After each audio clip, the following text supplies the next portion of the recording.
होंगे। हाँ मैना, चलो चलते हैं। सावधान, होशियार, महाराजा भोपाल अवंती के उस राज दरबार में पधार रहे हैं। बोलो महाराज की जय। बोलो मंत्री, हमारे राज्य में किसी को कोई दुख या पीड़ा तो नहीं? नहीं नहीं महाराज, जिस राज्य के राजा आप हो उस राज्य में कोई दुखी कैसे रह सकता है।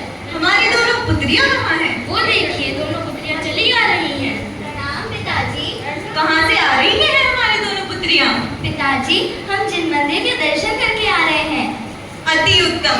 आज हम आपसे एक सवाल पूछना चाहते हैं। जब पुत्रियां विवाह के योग्य हो जाती हैं, एक पिता के रातों की नींद उड़ जाया करती है। पिता का कर्तव्य है कि पुत्रियों का विवाह सही समय पर हो जाए। आप दोनों विवाह के योग्य हो चुकी हैं, इसलिए हमने आप लोगों का पानी ग्रहण संस्कार करने का सोचा है। परंतु पिता का एक यह भी कर्तव्य है कि पुत्रियों के मन की इच्छा भी जानी जाए। इसलिए सुर सुंदरी, पहले मैं आपसे पूछता हूँ, अगर तुम्हारे मन में कोई राजकुमार है तो बताओ, उसी के साथ मैं तुम्हारा पानी ग्रहण संस्कार करा दूंगा। अब आपने पूछा ही है तो मैं बता ही देती हूँ। बोलो पुत्री। वो कौशाम्बी के राजा के पुत्र अरिदमन है।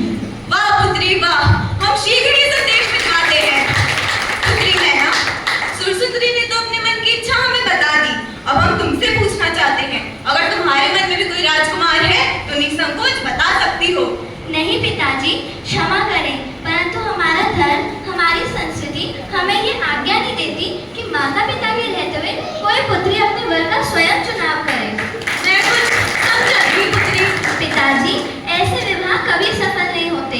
यौवन अवस्था में उचित निर्णय नहीं लिया जा सकता।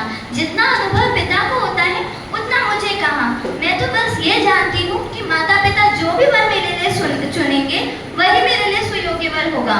वाह पुत्री वाह, तेरी बातें सुनकर